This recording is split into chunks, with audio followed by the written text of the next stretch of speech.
Ashamaa harka fuuni daawwattootaa fi dhaggeeffattoota Gadaa Miidiyaa Neetwoork nagaan keenya bakka jirtan maratti nagaa qabu jechaa Gadaa Miidiyaa Neetwoork irraa oduu keenya guyyaa har'aatiin qindeeffanneen isinitti himaa jalqaba irratti hangafoota oduu. Godina Matakkal aanaa Dibaaxeetti uummanni Oromoo ayyaana Irreechaa kabajan.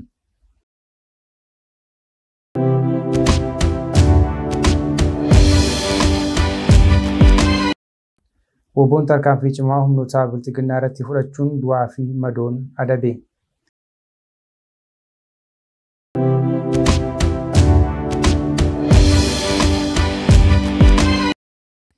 Itoophiyaa fi liqeessitoonni ishee haala kaffaltii liqii irratti marii dhoksaa geggeessaa jiru jedhame.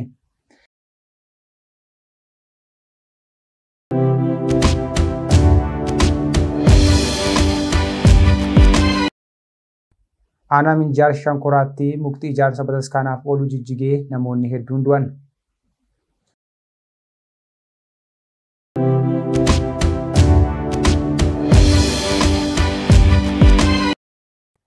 Walloo Kaabaatti haleellaa diroonii raawwatame jedhameen namoonni 4 ajjeefamuun himame.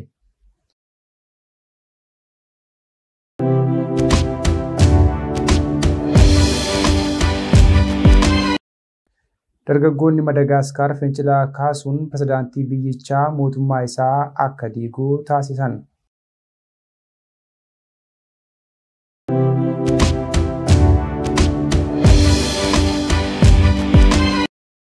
Doonaald Tiraamp magaalonni Ameerikaa wiirtuu leenjii waraanaa ta'uu qabu jedhan.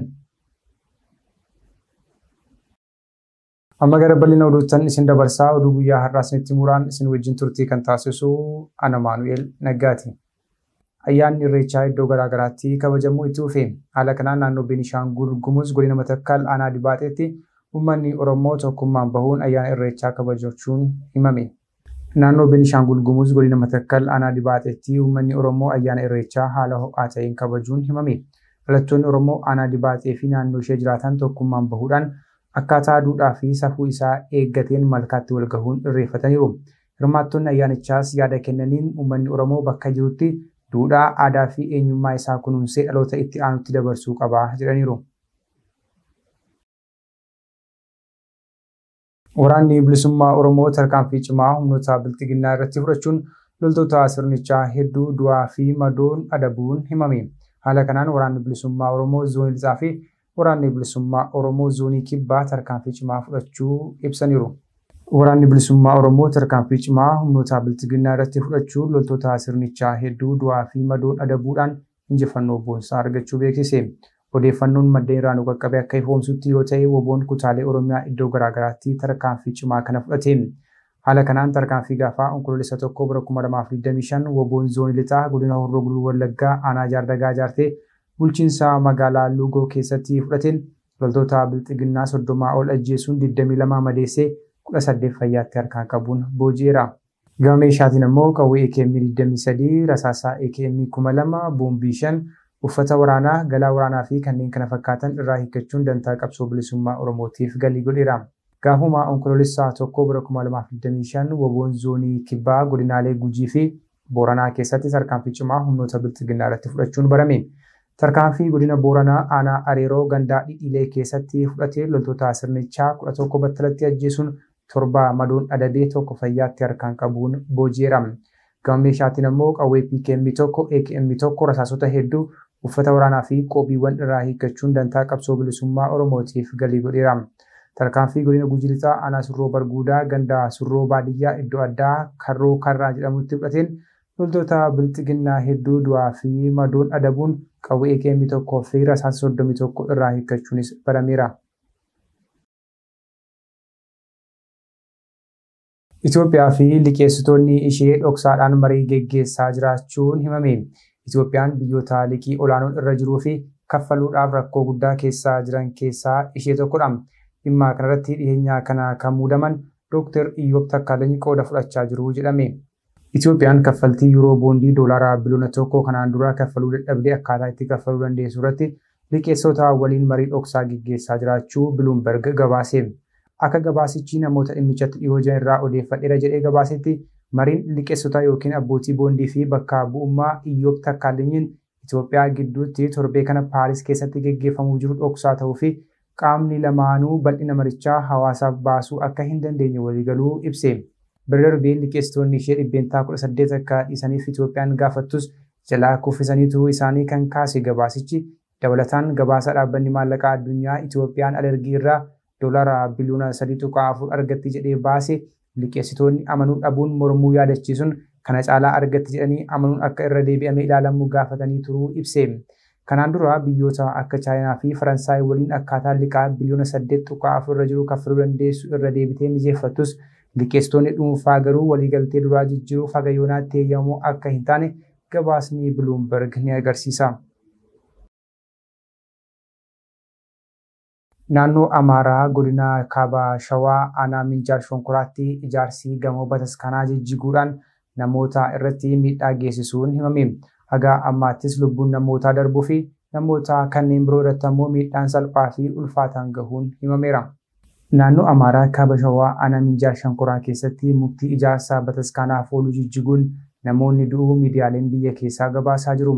Muktii akka riqaatti ijaarsaa bataskaana maalamii Arartii jedhamuuf oolu namoota irratti jiguun namoonni hedduu du'uu ajajaan poolisii aanaa Minjaar Shonkoraa Inspektar Ahmad Gabayyoo ibsaniiru. Lakkoofsi namoota du'anii haga ammaatti beekamuu baatus namoonni hedduun du'uu isaanii poolisiin ifoomseera. Muktii ijaarsaa bataskaanichaa ooluu kan jijjige yeroo namoonni bataskaana ijaarsa irra ture daawwataa jiranittidha.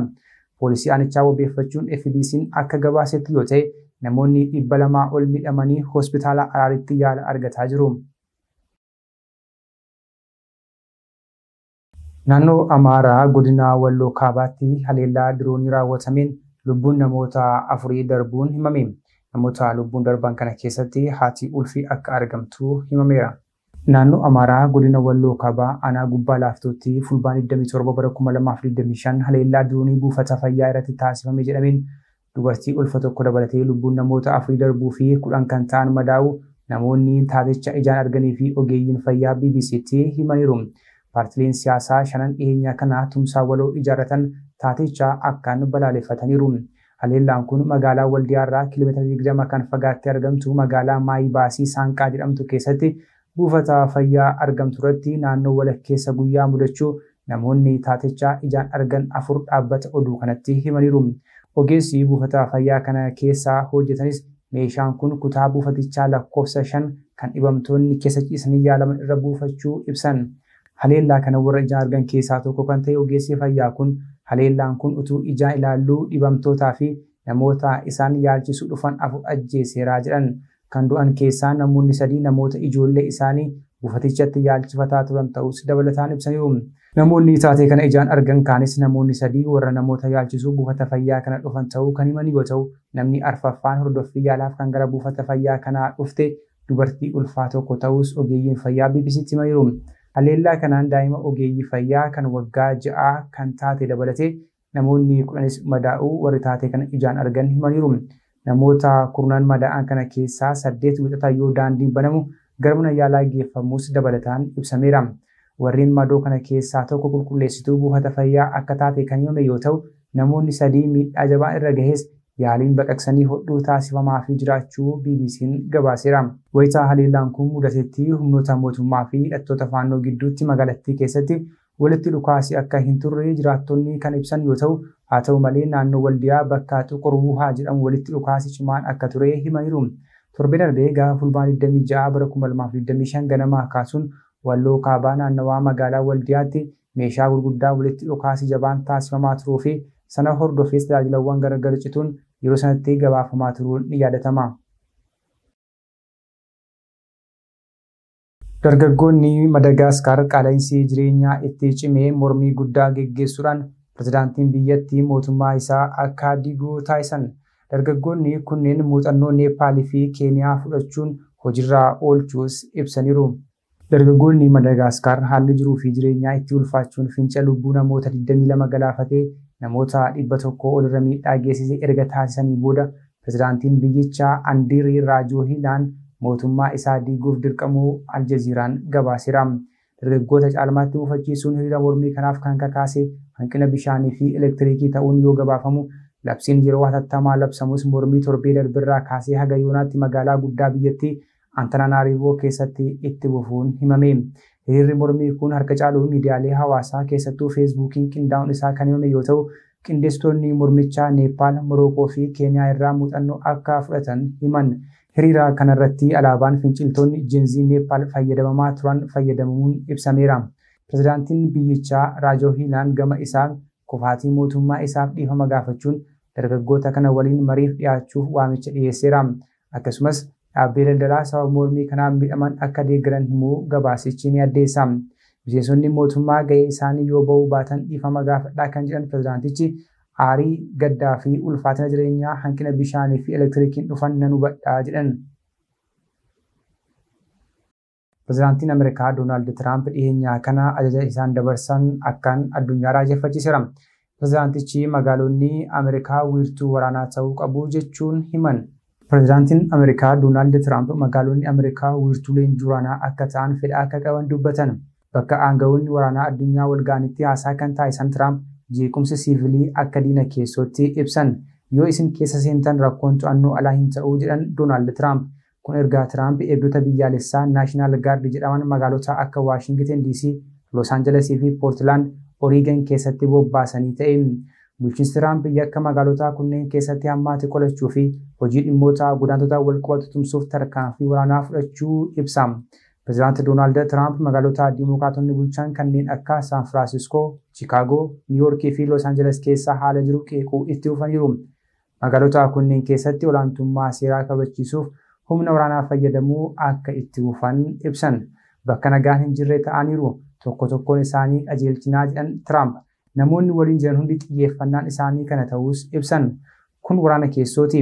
Daangaa fiizikaalaa biyya keenyaa eeggachuun nageenya biyyaalessaa keenyaaf akkaan murteessaadha.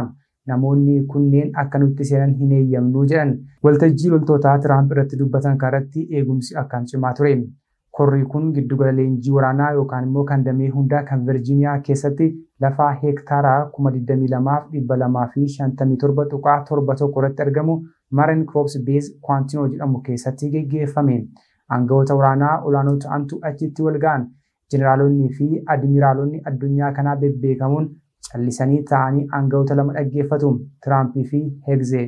Waltajjichaa hoogganaa humna waraanaa Yuunaayitid Isteetsi Peetii Hegzee wayitaa eegalan humni waraanaa Yuunaayitid Isteetsi kana caalaa jabaatee guutuu ta'ee argamuu qaba jedhan. Yaa'iin aangawoota waraanaa kun iccitiidhaan geggeeffame wayitaa walga'iin kun to'atamu qondaalee dhimma kanaa uummataaf ibsa tokkollee hin turre. Kun ammoo waan Tiraampii fi Peet Hegzeen si'oominaan akka eegamuu fi akka madda hamii ta'uu daandii saaqeera. Waa'ee riifoormii Hegz kaasan irratti yaada kan kennan Tiraamp ga'umsa, dandeettii fi amala loltummaa fooyyessuun fedhii nama dhuunfaa galmaan ga'uuf miti jedhan. Biyya keenya eeguudhaaf waa'ee walabummaa Ameerikaa tiksuutti wayita dhufnu siyaasa sirrii ta'etti dhiphachuu hin gaafatu jedhan Doonaald Tiraamp. Pirezidaantichi ministeera ittisaa gara ministeera waraanaatti geeddaruu isaaniin akka boonanis ibsaniiru. Egaan dhaggeeffattootaa fi daawwattoota Gadaa Miidiyaa Neetwoork fuulli feesbuukii keenyaa kan hordoftoota hedduu qabu yeroof nu jalaa ugguramee jira. Isa deebisiisuudhaaf carraaqqiiwwan garaagaraa taasisuu irratti argamna. Agarsiistuu garuu oduu fi odeeffannoo dabalatee qophiilee keenya kanneen biroo karaa toora YouTube chaanalii fi karaa toora Tiwiitarii yookaan Eksiin hordofuu hin dagatinaa jecha oduun guyyaa har'aatiif qabadhee dhiyaadhee kana gaammaatti kan hordoftan ture. Ana wajjin sa'aatii oduutti walitti deebinaa agarsiistuu qophiilee keenyaa kanneen biroo wajjin turtii gaarii.